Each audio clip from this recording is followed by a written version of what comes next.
यज्ञों वही श्रेष्ठतमम कर्म। संपूर्ण विश्व में वेदों ने ऐसा माना है कि जो यज्ञ हैं, जो हवन है, वो सबसे सुंदर और सबसे परोपकार का कार्य है। आज हम बात करेंगे आप सभी के सामने हवन, यज्ञ क्यों करना चाहिए, यज्ञ क्यों उपयोगी है, हवन को हर एक कल्चर में क्यों प्राथमिकता देते हैं। चाहे वो गृह प्रवेश है, चाहे वो हम कोई भी नया कार्य कर रहे हैं उसके उद्घाटन की बात है, कोई भी शुभ कर्म होता है तो हम हवन से ही उसको प्रारंभ करते हैं।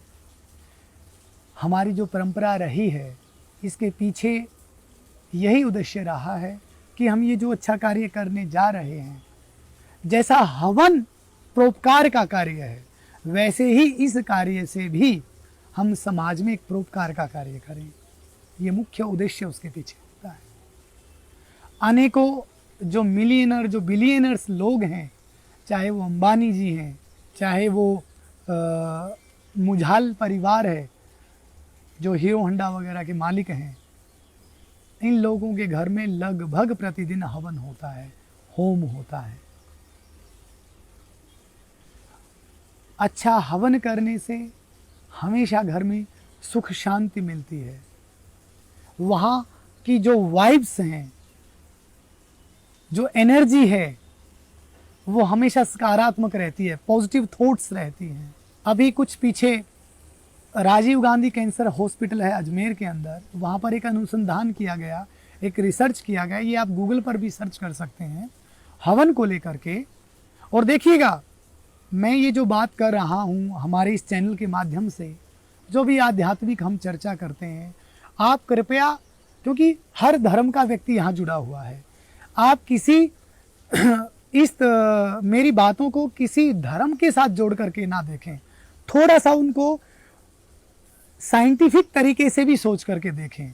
अगर उस तरीके से सोच करके देखेंगे तो कहीं ना कहीं आप समझ पाएंगे हमारी जो भारतवर्ष की जो देन है, ये कितनी अनुसंधान पूर्ण रही है, कितनी रिसर्च पूर्ण रही है, जो लाखों लाखों करोड़ों वर्षों से इस संसार को हम देते आ रहे हैं।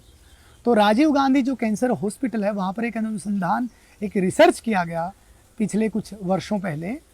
जो ऑपरेशन जो थिएटर होता है उसके अंदर एक केमिकल से, कुछ मेडिकल जो केमिकल्स होते हैं, ऑपरेशन करने से पहले उस रूम को उन केमिकल से साफ किया जाता है ताकि कोई भी कीटाणु उसके अंदर ना रहे।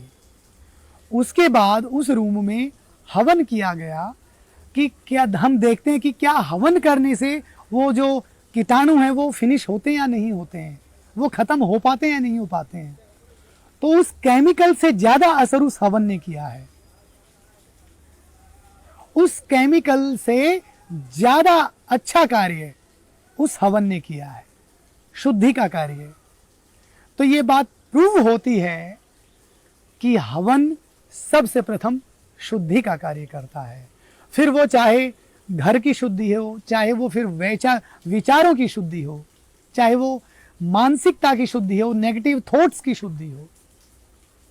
तो दोस्तों, मैं ये नहीं कहूँगा कि हवन करने के लिए आप सारे मंत्र बिल्कुल एक एक मंत्र बोल करके ही करें। बहुत सारे भाई बहन होंगे, बहुत सारे परिवार में इस तरह के लोग होंगे कि हवन पहले कभी नहीं किया होगा, मंत्रों से कोई वास्ता नहीं रहा होगा, तो आप एक कार्य तो जरूर से जरूर कर सकते हो। वैसे तो प्रतिदिन करना चाहिए, लेकिन सप्ताह में एक कार्य तो जरूर से जरूर कर सकते हो। ये छोटा सा कार्य किसी भी दिन, चाहे वो संडे हो, मंडे हो, हर दिन शुभ होता है। किसी भी दिन सिर्फ 5 मिनट आपके लगेंगे। अच्छी समिधाएं लें, वो भी मैं बताऊंगा कौन सी लकड़ियां हवन में प्रयोग करनी चाहिए। पहले लकड़ियों का विषय, लकड़ियों को जान लें। जामुन की लकड़ी हो सकती, जामुन की समिधाएं हम बेसिकली इसको बोलते हैं, समिधा। लकड़ी शब्द यहाँ हवन के लिए प्रयोग नहीं है, वो एक अपमानित जो है, हम क्योंकि इतना बड़ा कार्य है ये, तो लकड़ी जो शब्द है उसके लिए छोटा रहेगा। तो समिधा जो शब्द है वो कहीं ना कहीं अच्छा बैठता है। तो समिधाएं या तो जामुन की हो, पीपल की हो, बरगद की हो, या फिर आम की, ये समिधाएं आप लीजिएगा। हवन कुंड हर जगह से मिल जाता है, ले लीजिएगा। 8-10 समिधाएं जमाएं अच्छे से, चौकोर में इस तरह से ऐसे। उसके बाद उसमें एक छोटा सा कपूर रखें, थोड़ा सा घी से उस समिधाओं के ऊपर थोड़ा सा घी डालें और फिर उसमें अग्नि प्रज्वलित करें। जब अग्नि अच्छे से प्रज्वलित हो जाए तो जिन लोगों को, जिन भाई बहनों को गायत्री मंत्र आता है, वो गायत्री मंत्र से आहुति दें। ओम भूर्भुवः स्वः तत्सवितुर्वरेण्यं भर्गो देवस्य धीमहि धियो यो नः प्रचोदयात् स्वाहा। स्वाहा शब्द पर घी से आहुति दें और सामग्री हर जगह से मिल जाती है। कोशिश करें अच्छी सामग्री लें और बहुत सारे अच्छे संस्थान हैं जो अच्छी सामग्री बनाते हैं। आर्य समाज के बहुत सारे मंदिर हैं, हमारे जो है सनातन धर्म के बहुत सारे मंदिर हैं जहाँ से अच्छी जो है सामग्री मिलती है हमें। उसमें बहुत अच्छी औषधियों का प्रयोग करते हैं तो वो सामग्री आप जरूर लें और उससे हवन करें।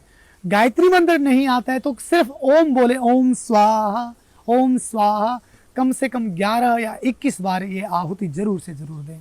आप देखें अगर ये कार्य प्रतिदिन करते हैं तो आप अपने घर में देखें कितना आपके घर में पॉजिटिव वाइब्स होंगी।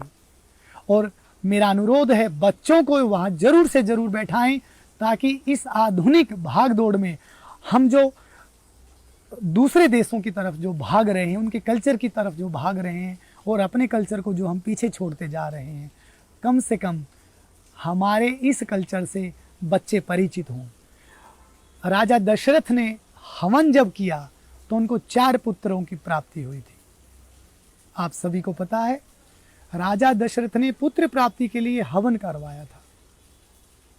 और ये हवन आज के समय में इसको हम यज्ञोपैथी कहते हैं, हवन पैथी, हवन से ट्रीटमेंट। वो कैसे? बहुत सारे पेशेंट इस तरह के हो जाते हैं, रोगी इस तरह के हो जाते हैं कि वो दवाई को खा नहीं सकते, उनका जो शरीर है इस तरह से उनको अलाउड नहीं करता। तो सपोज जैसे एक एग्जाम्पल के माध्यम से मैं आपको बताऊं, अगर किसी को अस्थमेटिक की समस्या है और वो इतनी ज़्यादा है, वो अगर औषधि का सेवन नहीं करता तो जो औषधियाँ उसको खाने के रूप में दी जाती हैं, उन औषधियों को वो घृत में मिला करके अच्छी समिधाओं के साथ हवन करे और वो जो अग्नि है, उस अग्नि से जो वायु जो सुगंध हुई है उस कमरे में बैठ करके वो उसको श्वास के माध्यम से अपने अंदर ले सकता है। तो ये भी हमारे ऋषि मुनियों ने बताया, यज्ञोपैथी इसका जो है नाम दिया है। पुरातन समय में भिन्न भिन्न औषधियों से जब हवन करते थे तो हमारे जो पुरातन जो लोग होते थे वो बीमार पड़ते ही नहीं थे, उनको किसी प्रकार का रोग होता ही नहीं था। एग्जाम्पल मैं आपको कहूँ, भोपाल जो गैस त्रासदी जो कांड रहा है, भोपाल गैस कांड, गूगल पे आप इसको सर्च कर सकते हैं, ये घटना बड़ी प्रसिद्ध है। उस गैस कांड में हजारों हजार व्यक्ति अपने परिवार से बिछड़ गए। वहाँ पर एक परिवार उस जो फैक्ट्री थी उसके नज़दीक रहता था और वो जीवित मिला। वो कैसे जीवित मिला, जब उनसे पूछा गया तो उन्होंने बताया हम प्रतिदिन हवन करते हैं। तो उस हवन ने क्या किया, उस घर के ऊपर का जो वायुमंडल है उसको इतना पॉजिटिव बना दिया कि जो कार्बन डाइऑक्साइड जो बाहर से आई है वो उसके अंदर प्रवेश नहीं करने दी, या अगर हुई तो उसका जो नेगेटिव जो असर था उसको हमेशा के लिए उसको समाप्त कर दिया। तो मेरी सभी सज्जनों से प्रार्थना है हम अपने कल्चर को बढ़ाएं और एक अच्छे कार्य के साथ बढ़ाएं। तो आज से ये प्रण लें, सप्ताह में एक दिन हम, चाहे वो 10 मिनट का हो, 5 मिनट का हो, हम हवन जरूर से जरूर करें और अपने बच्चों को जरूर बैठाएं, एक अच्छी शिक्षा दें, अच्छी एजुकेशन दें। नमस्ते।